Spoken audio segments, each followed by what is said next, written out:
ఈ భూమిపై కొత్త జీవం సృష్టించబడాలి అంటే రెండు శక్తులు కలవాలి. మరి ఆ శక్తినే సృష్టించింది శక్తి మూలకారుడు, ప్రళయకారుడైన పరమేశ్వరుడు. మరి ఆ పరమేశ్వరుడు ఎవరికి జన్మించాడు? తన తల్లిదండ్రులు ఎవరు? తన పుట్టుక వెనక ఉన్న రహస్యం ఏమిటి? శివుడికి మూడో కన్ను ఎలా ఏర్పడింది?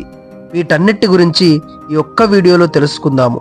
ముందుగా అందరూ కామెంట్లో అరహ మహాదేవ్ అని కామెంట్ చేసి వీడియో లైక్ చేయండి. మన ధర్మాన్ని చాలా మంది కించపరుస్తూ మన దేవుళ్ళను లేకుండా చేయాలని చూస్తున్నారు. ధర్మ పరిరక్షణలో భాగంగా ఇలాంటి ఎన్నో వీడియోస్ మీ ముందుకు తీసుకుని రాబోతున్నాను.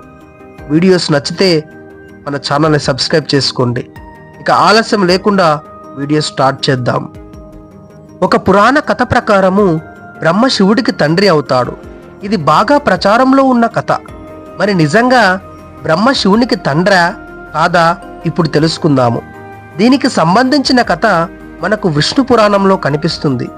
విష్ణు పురాణం ప్రకారము భూమి, ఆకాశము, ఈ విశ్వం మొత్తము నీటిలో మునిగిపోయింది.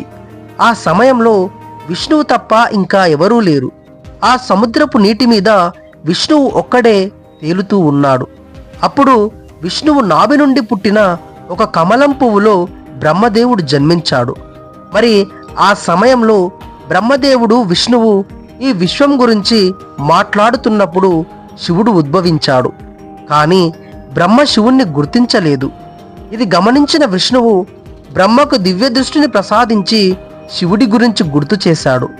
అప్పుడు బ్రహ్మ తన తప్పును తెలుసుకొని శివుణ్ణి తన తప్పును క్షమించి తనకు కొడుకుగా జన్మించాలని బ్రహ్మ శివుణ్ణి కోరుకుంటాడు. అప్పుడు శివుడు బ్రహ్మదేవుడి కోరికను ఒప్పుకుంటాడు. అలా కొన్ని రోజుల తర్వాత బ్రహ్మదేవుడు ఈ సృష్టిని సృష్టించే సమయంలో ఒక పిల్లవాడి అవసరం పడింది. అప్పుడు శివుడు బ్రహ్మకి ఇచ్చిన వరం గుర్తుకు వచ్చింది. వెంటనే బ్రహ్మ శివుడి కోసము తపస్సు చేయటం ప్రారంభించాడు. అలా కొన్ని రోజులకు శివుడు ఒక చిన్న పిల్లవాడిగా ప్రత్యక్షమైనాడు. కానీ ఆ బాలుడు బ్రహ్మదేవుడి ముందు నిలబడి ఏడుస్తున్నాడు. అప్పుడు బ్రహ్మ ఎందుకు ఏడుస్తున్నావని అడుగుతాడు. అప్పుడు ఆ బాలుడు ఇలా చెప్తాడు, నాకు ఏ పేరు లేదు అని ఆ పిల్లవాడు బ్రహ్మదేవుడికి చెప్తాడు. దానికి బ్రహ్మ వెంటనే ఆ బాలుడికి రుద్ర అనే పేరు పెడతాడు. దానికి అర్థము ఏడుస్తున్నవాడు అని అర్థము.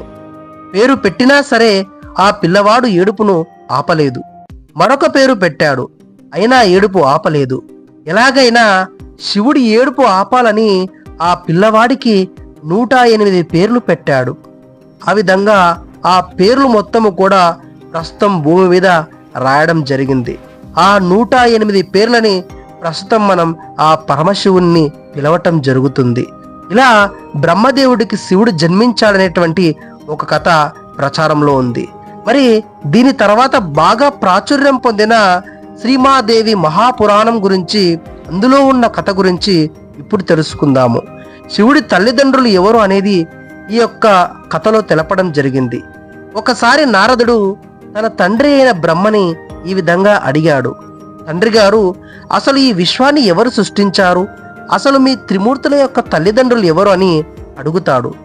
అప్పుడు బ్రహ్మ ఈ విధంగా సమాధానం చెప్తాడు, మా త్రిమూర్తుల తల్లి దుర్గాదేవి అని, మా తండ్రి కాల సదాశివుడు అని బ్రహ్మదేవుడు నారదుడికి చెప్తాడు.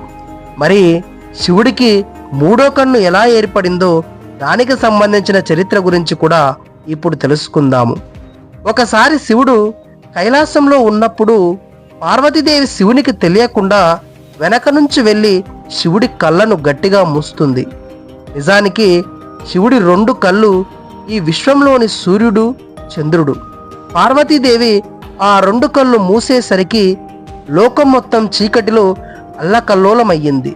ప్రకృతిలోని జీవరాశులు అన్నీ గాలి లేక మరణించాయి. అప్పుడు శివుడు ఈ విషయాన్ని గ్రహించి పార్వతిని ఇబ్బంది పెట్టడం ఇష్టం లేక తనలో శక్తిని మొత్తం నుదుట భాగం నుంచి బయటకు రప్పించాడు.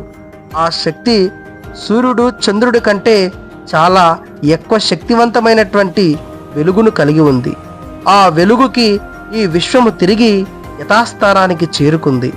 అలా అప్పటి నుంచి అది శివుడి మూడో కన్నుగా ఏర్పడింది.